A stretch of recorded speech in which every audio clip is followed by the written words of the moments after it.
It's MLS Week 21 this weekend, and it's a jam-packed weekend filled with 13 games, most going down on Saturday, but 2 more being played on Sunday. So let's get into 9 of them for this weekend's MLS predictions. Be sure to give the video a like, subscribe to the channel as well if you find this information helpful, and you can see more MLS bets and also videos for the Club World Cup all throughout the knockout rounds as well. So let's get into it right now, and we'll start with DC and Nashville. DC will be the more rested team, having not played this past Wednesday. Their last 2 games, though, losses of 2-0 and 7-1, so perhaps that break will do them so well they can only really go up from here, considering they have just 1 win in 9 matches. Benteke, also injured before the break, still expected to be out. That really handicaps their offense.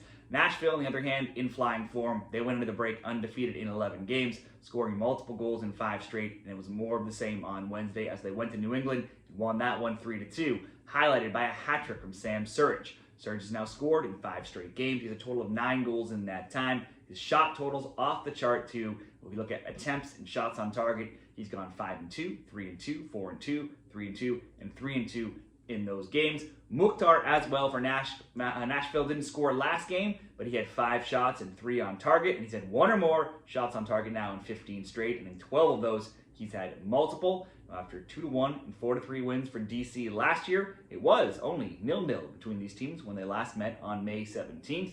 I would expect Nashville to get the win here. Certainly, you would expect Surridge and Mukhtar to be involved in some way, shape, or form. I was going to ask just Nashville to score. That's not even worth it. So we're just going to settle on Surridge to get a shot on target for leg 1 of a 2-leg parlay that will roll into Chicago and Charlotte. Despite being at home and playing a Philly side missing numerous players, the Fire were shut out 1-0 on Wednesday, and they failed to create too much in that game either. Despite being the second highest scoring team, they've now been shut out in back-to-back games. Before that, they had scored 24 goals in 7 games. It's still just 3 clean sheets in 20 overall games, though. The Union are at least on a long undefeated streak, so they were at least playing a tough opponent on Wednesday. That's not the case with Charlotte, who come into this one with only 2 wins in 9 games, and they managed to cough up a 1-0 lead on Wednesday late in the game, giving up 2 goals in stoppage time to lose 2-1 to KC. The road woes for Charlotte continued in that game. They're now just 1-8 on the road, while they've been outscored 22-13 as well. Home, road, win, lose, or draw. The Crown, though, do usually score. They have goals in 11 straight and 14 of their last 15. Earlier this season, Chicago won 4-1 in Charlotte, and in 7 all-time meetings, the both teams to score in over 2.5 has gone 5-2, and that's what we'll bet in this one. Let's bet some goals between Chicago and Charlotte. Both teams score over 2.5. We'll throw in the Sam Surridge shot on target for Nashville. That will come in at plus 110 odds in a parlay created over at DraftKings. Next up, Toronto and Portland. TFC went down 1-0 on Wednesday to the Red Bulls. They drew level and ended tied 1-1. That stopped a run of 3 straight losses. Still leaves them, though, with just 3 wins in 18 overall matches this year. TFC had a ton of key players not playing on Wednesday, including Bernadeschi, Osario, Laria. Insigne was on the bench. He didn't even sub in. Many or all could once again be out, leaving TFC very thin. The Timbers have some guys likely to miss out as well, and Rodriguez, Anthony, and Crepo away with Team Canada, so he's certainly out. Toronto has put up the fewest shots on target in the league, and against an potent Portland attack, only hope here would be to play amazing defense. Toronto rarely wins. They don't usually get blown out. Portland will either be the fresher team or the rustier team. They didn't play on Wednesday, their last game being June 13th, which was a 1-1 draw, and they won 2-1 in each of the games prior, so they're now undefeated in 3. But all of those games were at home. If we look at their 3 last road games, which is where they'll be here playing in Toronto, they were a 1-0 loss, a 1-0 loss, and a 0-0 draw. So while I would expect Portland to get the win here, they are the better team. They've not been playing great on the road, so we will just ask Portland to score.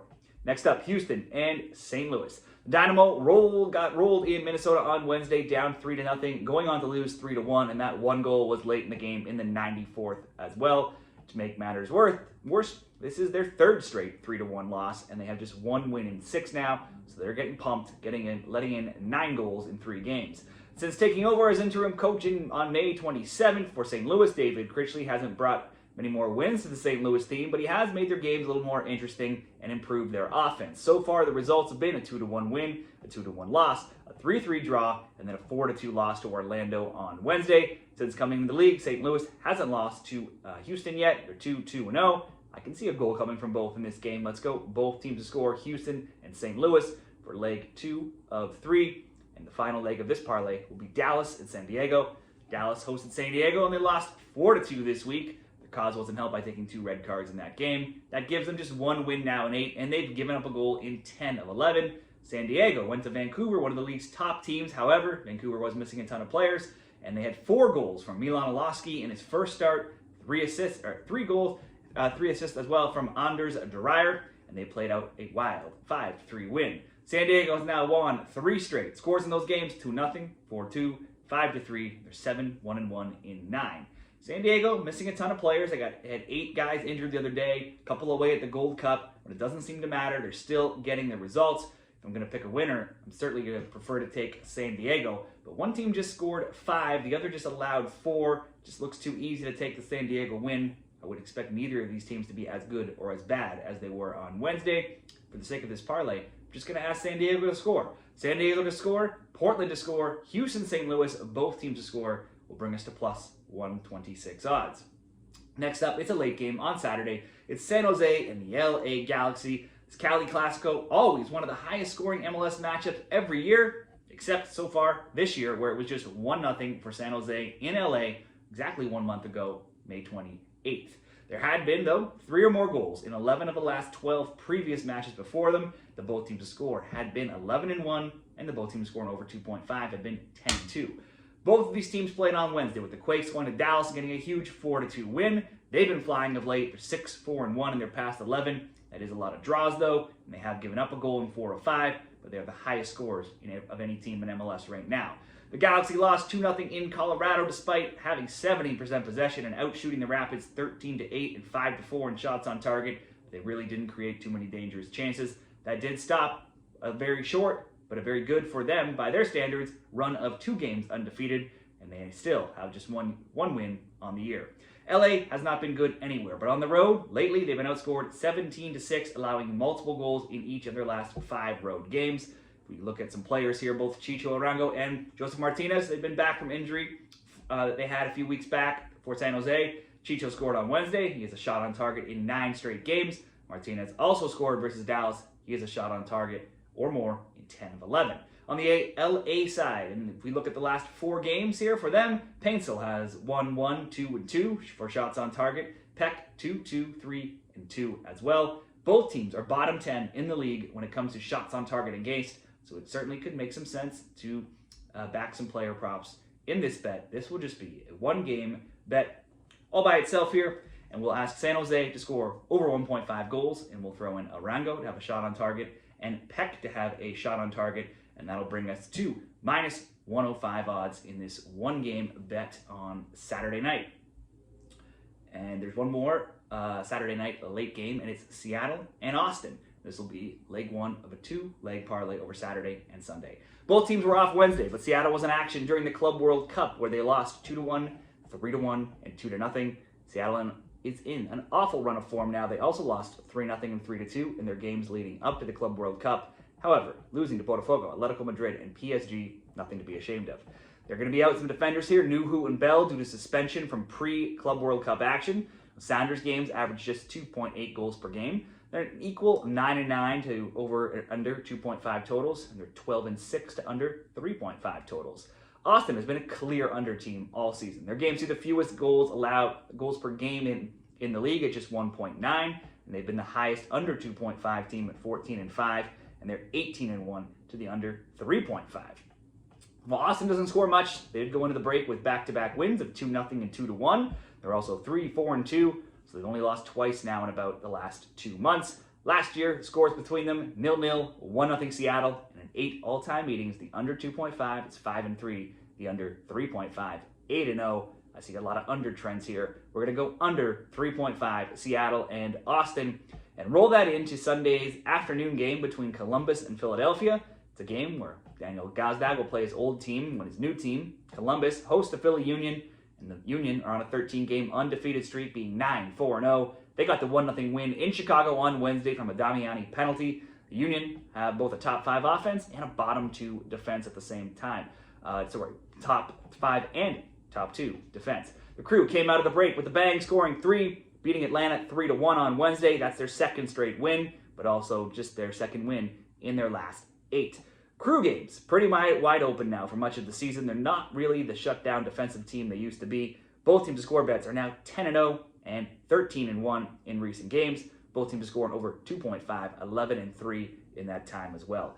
Even without a ton of players missing for Philly, including Golden Boot leader Ty Baribo, they've now won back-to-back games with a makeshift lineup, and they're just too hot of a bet to go against right now. The Crew, though, they're at home, they are scoring, they can't seem to keep the ball out of their own net. Earlier this season, 2-2 in Philly when they last met. That makes the both teams to score between these teams 4-1 in the last 5. Let's follow that trend. Both teams to score, Columbus and Philly, with the under 3.5, Seattle and Austin for plus 104. And then finally, the late game on Sunday night, the final game of MLS Week 21. It's LAFC and Vancouver Whitecaps. When they last met, it was 2-2 in Vancouver when they met earlier this season. This time it'll be in LA on the late Sunday night game. LAFC didn't play in MLS on Wednesday, but they did play a day before in the Club World Cup, almost beating but drawing Brazil's Flamengo 1-1. They also lost to Chelsea 2-0 and Esperance de Tunis 1-0 in the Club World Cup. Before that, though, few teams were hotter than LAFC, who'd been undefeated in 10 at 5-5-0 going into the tournament, and they'd scored multiple goals in all of those 10 games. They had, though, conceded in 8 of those 10, and now in 7 straight when you include the Club World Cup. The big news coming out of the tournament is that the club has mutually parted ways with Olivier Giroud. He's said to be playing his last game this weekend against Vancouver before he leaves to go to Lille in France. Vancouver was home to San Diego this week on Wednesday, missing a ton of players away on international duty, and they went down 4-1, but cut it to 4-2, and eventually lost 5-3 in a wild 8-goal game. A little more rest playing at home against a short-handed Caps team and coming off playing some of the top teams in the world in the Club World Cup. I would think LAFC should have the form to get the win or at least score a couple of goals. It's something they were doing in every game before the Club World Cup. With 1 or more shots on target now in 13 straight, I'm always going to keep just using the Bouanga shot prop as well in same-game parlays. I took LAFC to score over 1.5 goals and Bouanga to have a shot on target earlier this week. That was plus 100. It's not as good now, just minus 140 over at Bet365 or DraftKings. Some good options for shot prop and scoring prop combos, but still looks like a solid bet. LAFC to get the 2, Bouanga get the shot on target, minus 140 for the final best bet of MLS Week 21. How do you see this weekend going? Be sure to share your MLS picks down there in the comments, and good luck.